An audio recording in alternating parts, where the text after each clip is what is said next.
interesting for users, because the user knows what do I need to change in order to get credit, or to be admitted to college, or to get a job. What do I need to do?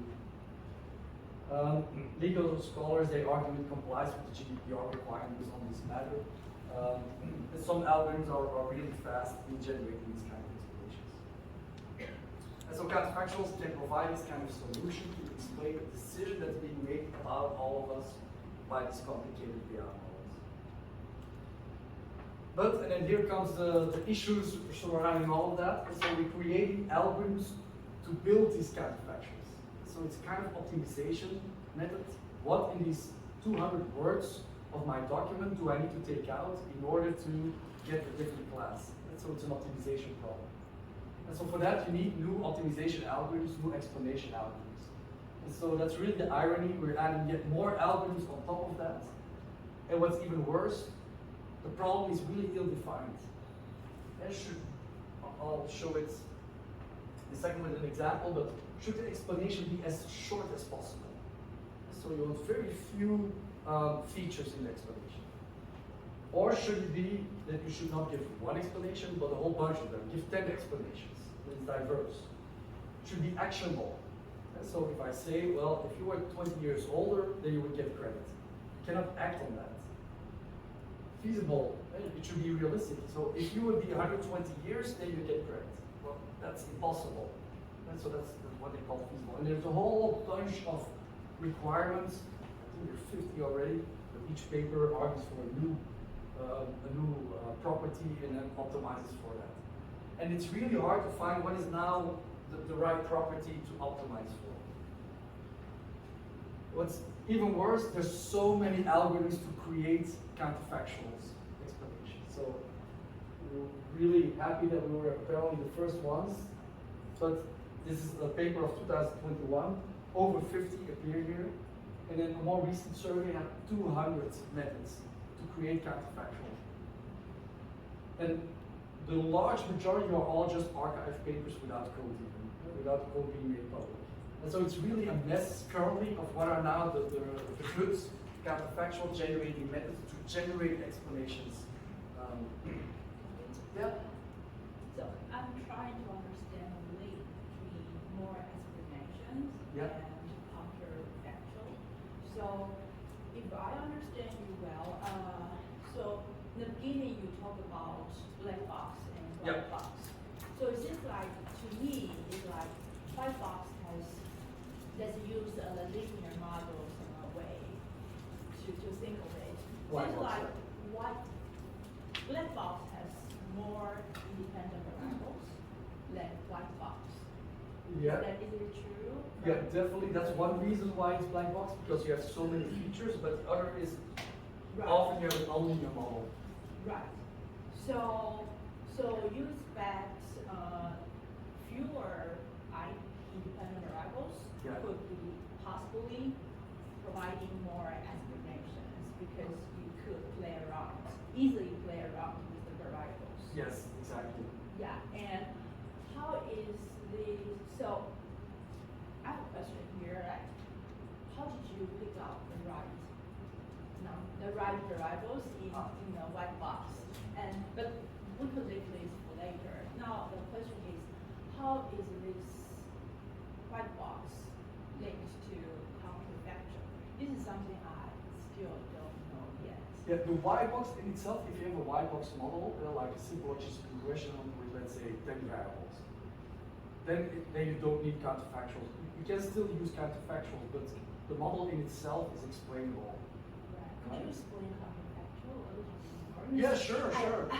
I'm not familiar with this. Let me go to, I'll keep that for a second. Here's another example with credit scoring. So here again is this decision boundary.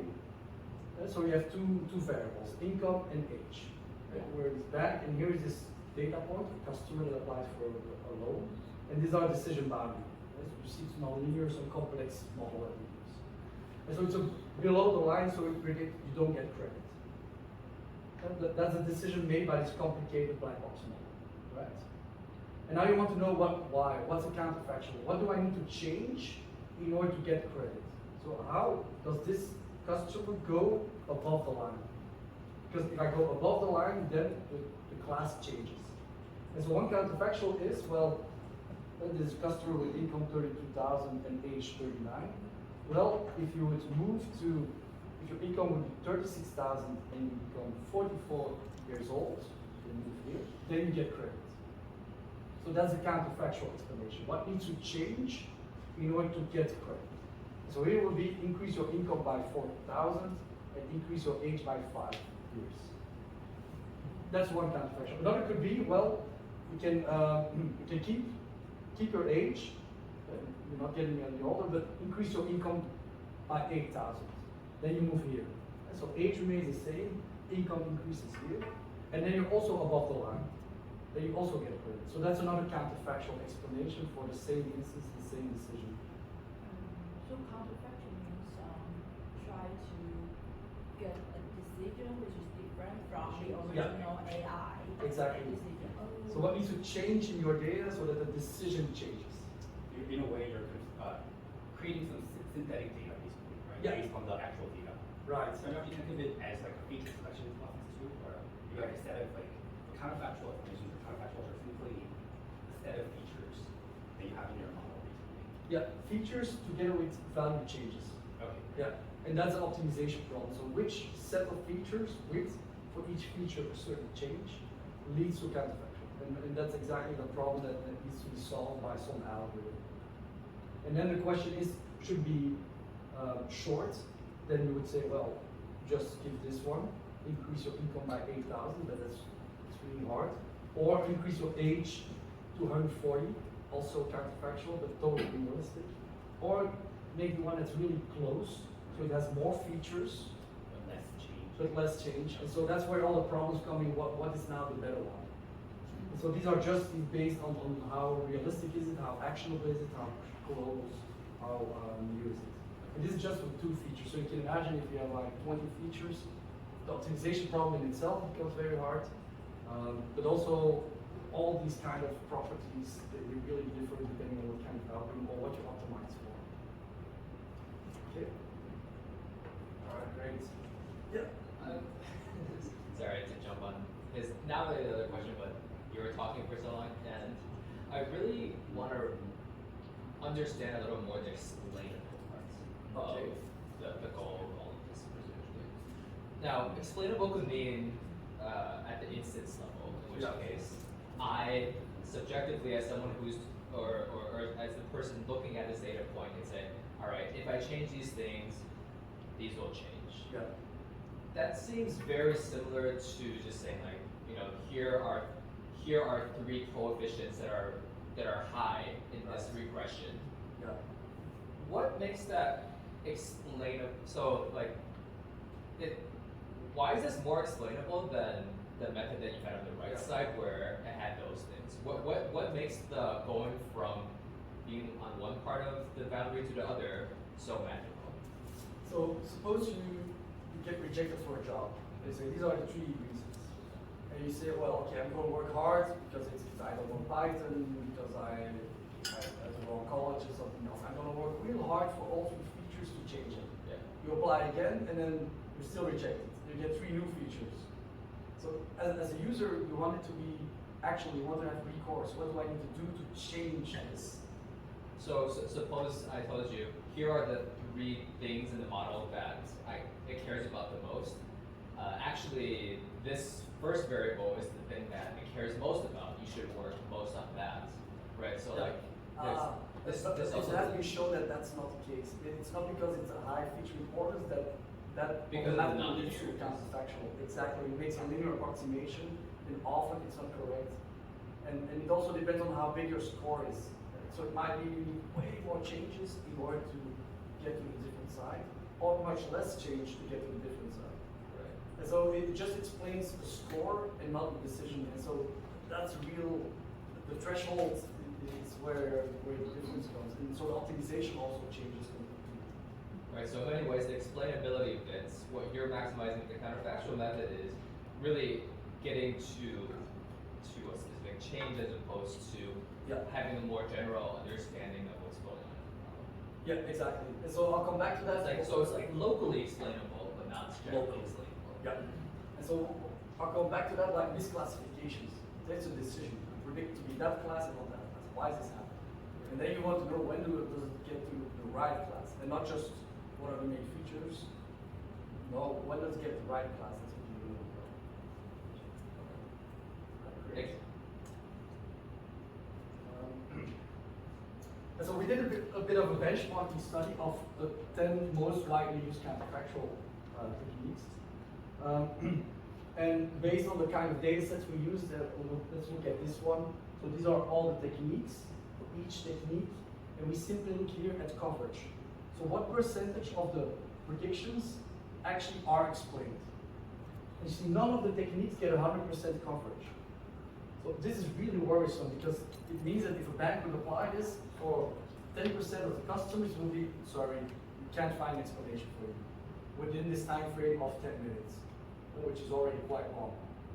And so you see the mess of the research and issue that they all optimize for it. It has to be short, it has to be plausible, or whatever.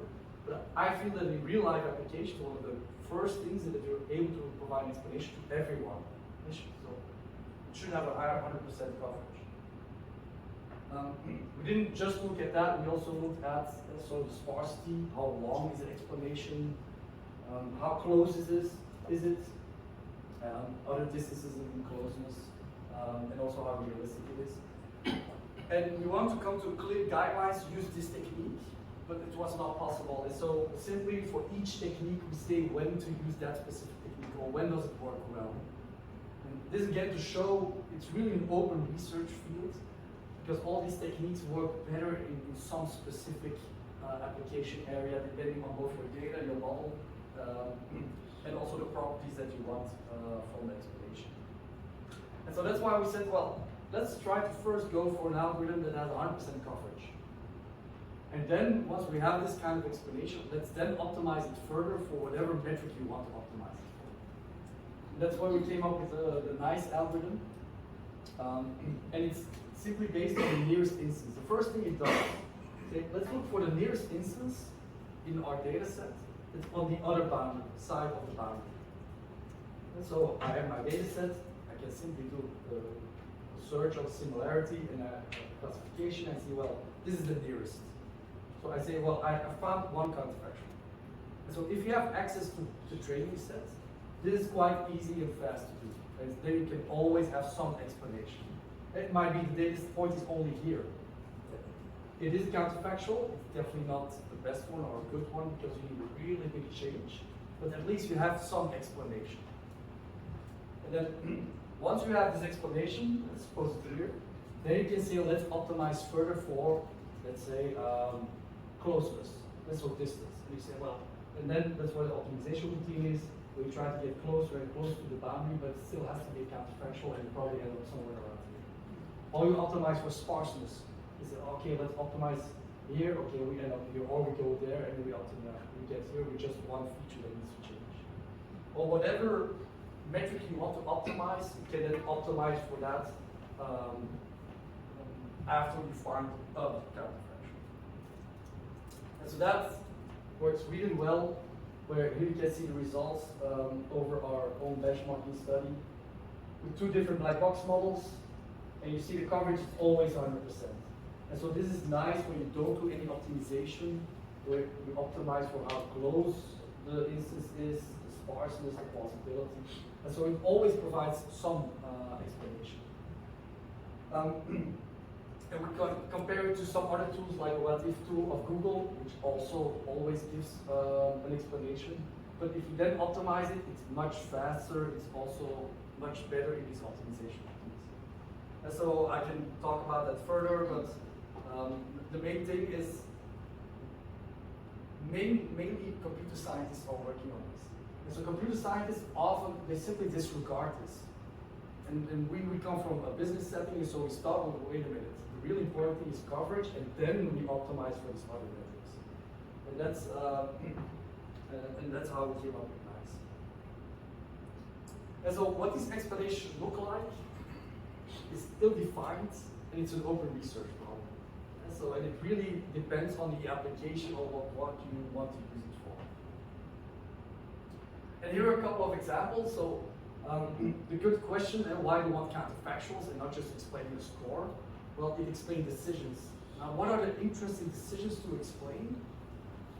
Well, first of all, negative high stakes income outcomes. For example, the credit scoring. I'm denied credit. That's when I want an explanation. How do I change it? I'm rejected for this college. I'm rejected for a job. Then I don't just want what are important features. No, I want to know how do I change this prediction.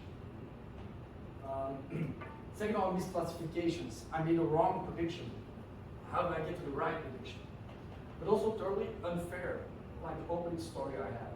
Well, I think this is discriminating. How do I get this decision to be a positive outcome? And let's see whether it's indeed because of gender. I have some examples here. So these come again from our original paper. We looked at misclassifications. So pages that are misclassified as porn page. So here, quite interesting, these are pages, if you look at explanations, so if these words, and you have to remove lots of words, will be removed, then the class changes to non-adult content. And if you look at the words,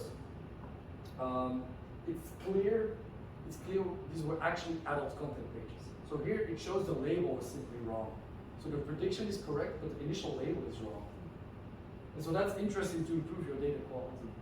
And here it's also misclassified, but the reasons are interesting. For example, if the words welcome, searches, JPEG, investment, index, fund, domain were removed, then the class would also change to non-adult content. And so you see, if you have a website with all kinds of links to other domains, it will think it's a porn page.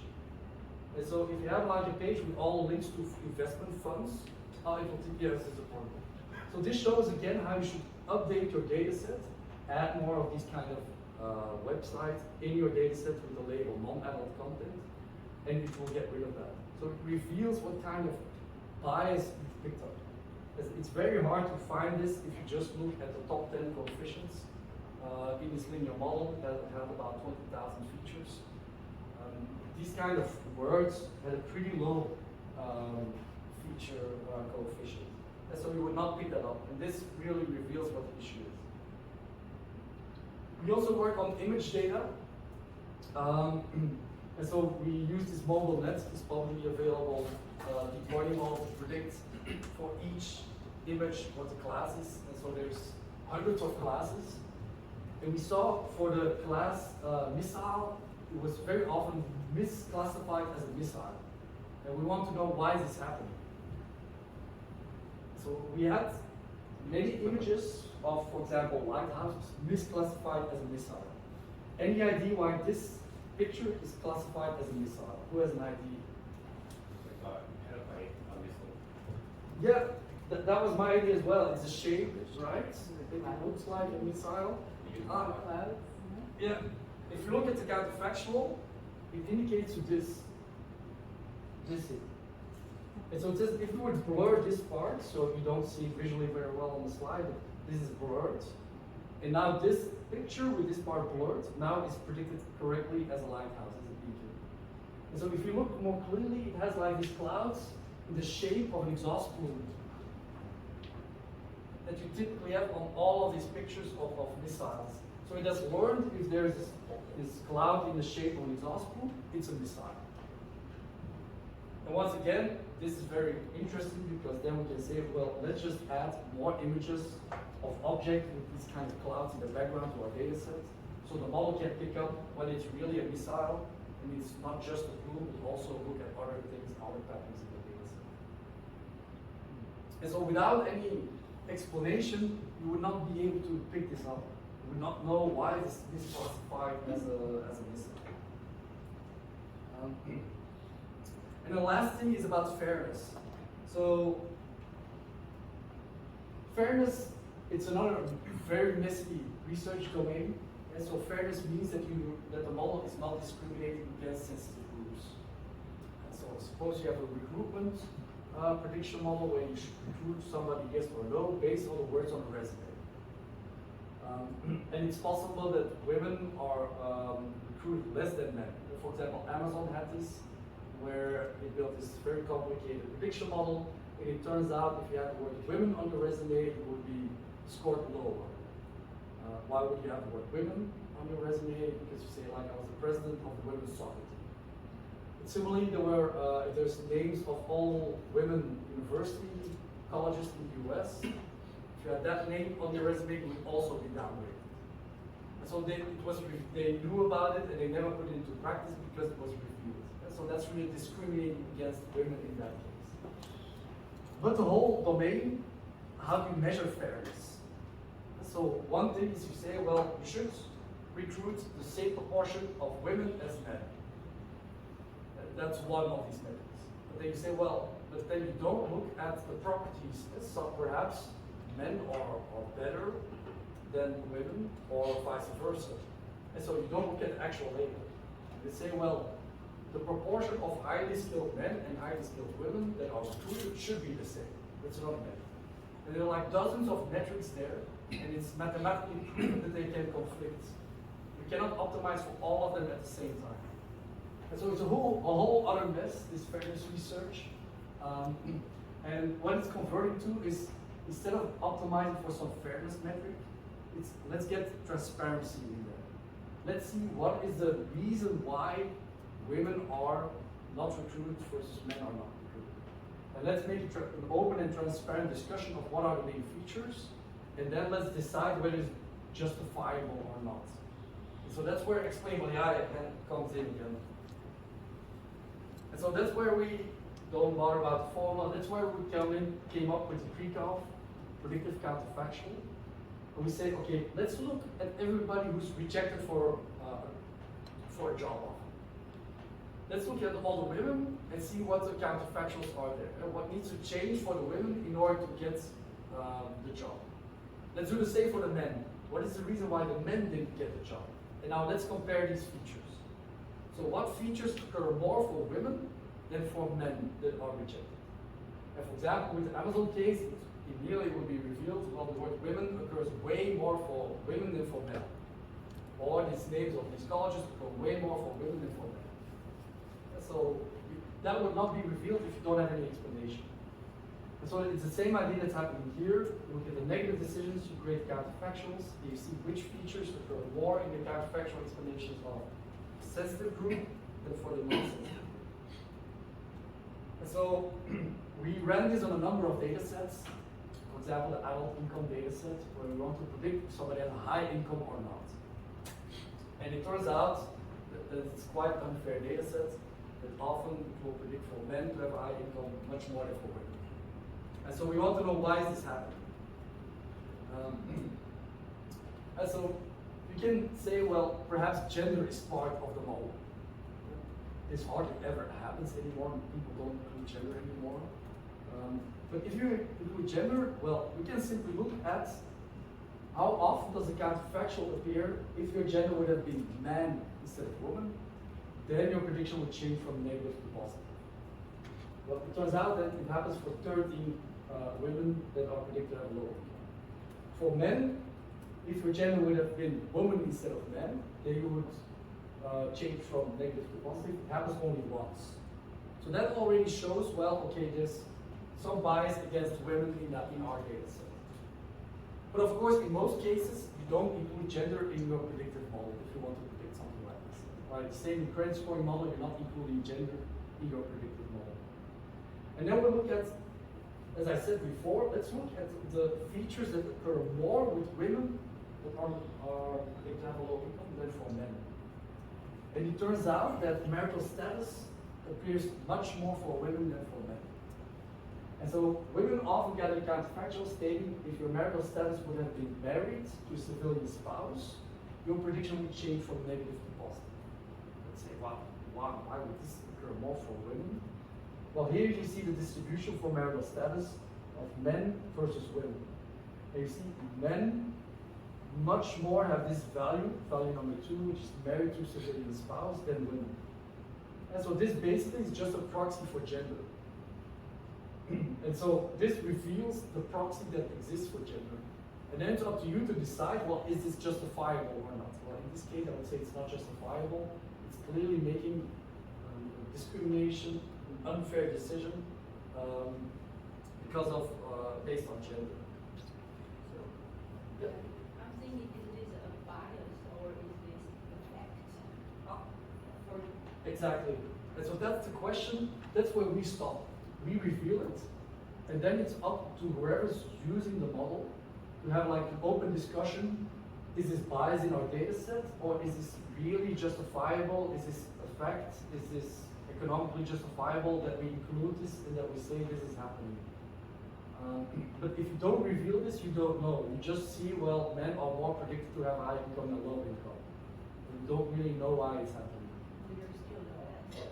Yeah, and so we stop there because, and that's a hard thing for people in higher sciences, like computer science, there's no clear answer. It should be made by somebody with domain expertise, and it should be an open discussion. Is this okay or is this not okay? And that really depends on your application and the setting and whether you agree with it or not.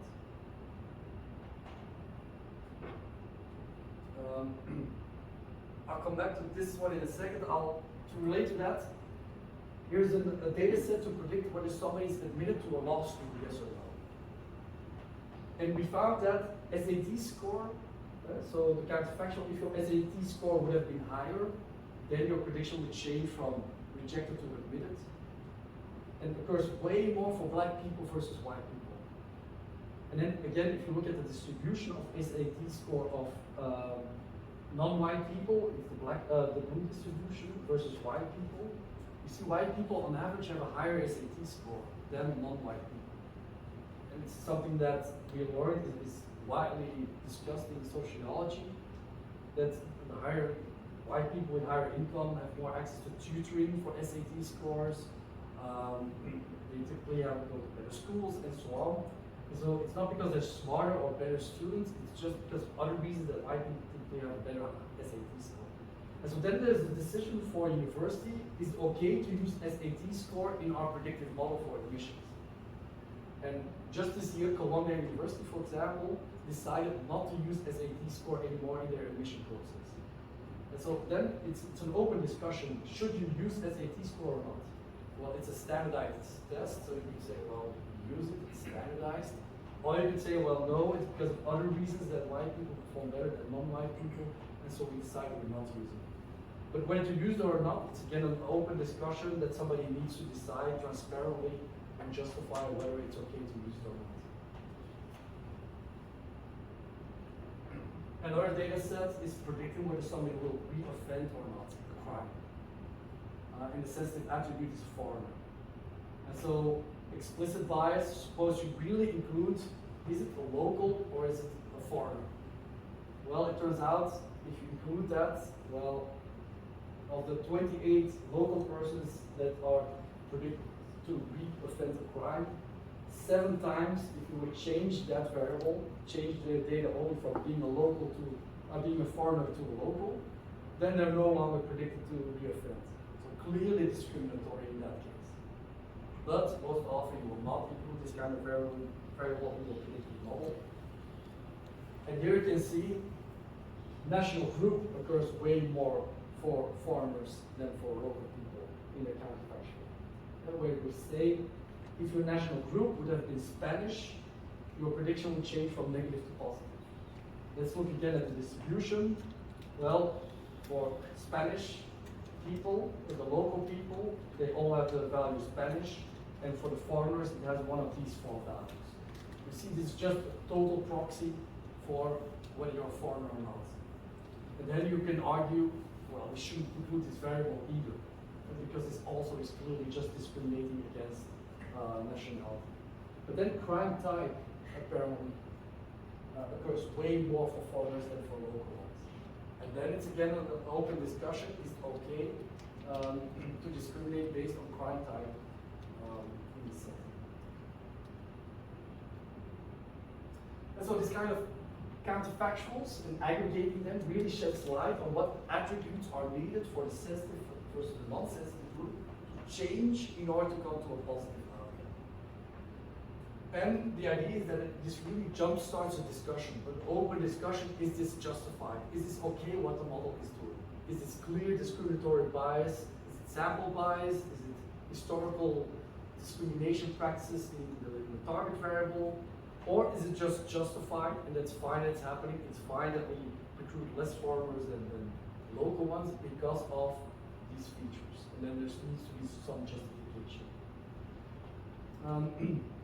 And so the issue with fairness is that typically they look at one fairness metrics. We hire 80% women, or 50% women, 50% men, and that's fine. No, it should go much deeper. We should look at really what are the reasons for these predictions, these decisions that we're making, and how they differ between men and women. And that's really going towards the human in the loop, having somebody really looking at the patterns and saying, do we agree or do we not agree? And so these counterfactuals are extremely useful to explain incorrect or unfair decisions. And definitely whenever there's a high stakes decision being made about all of us in general. And so to wrap it up, don't dismiss comprehensible AI too easily. So everybody's talking about explainable AI in this field. People don't use simple decision trees anymore. But if they work better, use these. So always start with a simple decision tree. And most often it works just as good or only slightly worse than these complicated models. And so then it's totally fine. Whenever you work with images or text, then you'll very likely need to move to deep learning and you will need some explainable AI. And so beware of explainable AI researchers like myself who will push for explainable AI. First, the big picture, do we really need these complicated models? And quite often we don't. And so it's part of a larger research and discussion happening on responsible AI, ethical AI that's happening right now, where this explainable AI, this transparency is just one of the key aspects. And fairness, for example, is another one. And in terms of research, well, what do users want? Very, very hard question. So we did our own preference study where we compared these feature importance kind of graphs with this, what are the most important features versus counterfactuals. And we thought, well, people, of course, like counterfactual better. It was not the case. People really like these feature importance methods more, except if you have this high stakes negative outcome. For example, I'm denied for credit, I'm denied for a job, then they really want a counterfactual. And so we think, but we still need to do a follow-up study, it's simply because of the visualization. You get a nice visualization, what are the most important features. And with counterfactual, you don't. You just get a list of features and changes, and not what are now the important ones. So that's what we conjecture, and so now we're working on visualizing these counterfactual explanations. And how can you say which change is more important than the other? And also coming up with this kind of nice bar chart. These decision makers now really have new power. What counterfactual to show? So you're rejected for credit. One counterfactual explanation is if you would be a man instead of a woman, you would receive credit. Oh, okay, I don't want to show that. Another counterfactual explanation is if your income is 10,000 euros higher and your loan is 100,000 euro less, then you would also get the credit. Well, I decide what to show, so I'll say I'm not showing this explanation that shows that we're clearly discriminating. I'll show another one. And so there's no guidelines on what should a company show as an explanation. And so they really have power now to decide what am I going to show, what am I going to reveal. And so we did research with Travis, he's presenting tomorrow, this is PhD defense, but this really can be gamed then by companies saying what to show. Well, maybe the ones that provide me the most revenues. And we're not even talking about how it can be used for advertising and all of that. And then what metrics and techniques to use? A total mess. A total mess. It's simply like that. We would argue we have this one technique that has 100% coverage, but it doesn't always work. So it doesn't work for image data, for example. So it's still very open. What metrics to use? Our idea there is it depends on the application and what the user wants. And so for that, we need way more qualitative research, user studies, to link them what the users want, and then link that with all the techniques and what they provide. And so that match is totally missing right now. Because the people working on these techniques are mainly computer scientists, and they're not into that kind of research. And so a mismatch there. So that makes it, of course, very interesting for us researchers. Plenty of stuff to do there in the coming years. And so going back to the opening story, so now suppose that Goldman Sachs would have had simple counterfactual explanation generator. And so as well, we made this prediction. What needs to change in the data of his wife in order to also have a higher credit limit? Well, they could have replied maybe, well, if your wife would also have had a 20+ year relationship with our bank, and would also have been regarded as a premium customer at some point in time, then she would also have had that credit limit. That could be the counterfactual explanation. What needs to change in your data to also reach that prediction? And then perhaps the guy would say, oh, okay, thanks for the and then I'd be only one retweet and 2 likes maybe. And so this immediately explains that there's no sexism. It's just other variables that they're probably using that you don't have in your data set, that you didn't think of. Or it might be they said, well, if your wife's relationship status would have been husband instead of wife, she would also have received this credit. We clearly messed up, we're updating our models. And then perhaps Steve Wozniak would have said, glad you found it and reacted responsibly, it's how big tech should be in the 21st century. And so, in any case, whatever the counterfactual is, it's okay. You either found what's happening, that it's sexist, and you update it. Perhaps you don't say this, but you say, okay, we're looking into it, we're updating it. Or you reveal, well, it's something else and it's fine. And it turns out it was something like this. They never revealed it, but the investigation was closed because the investigators found it was not sexist. And we don't know why, what model or anything. But you see, this counterfactual doesn't reveal the model at all. And it immediately says, okay, it's fine. And so it's quite strange that big companies like Goldman Sachs, like Apple didn't think about these things beforehand and made sure they have some explain AI solution in there. And then I'll end with just a shameless ad for my book. And I'm open to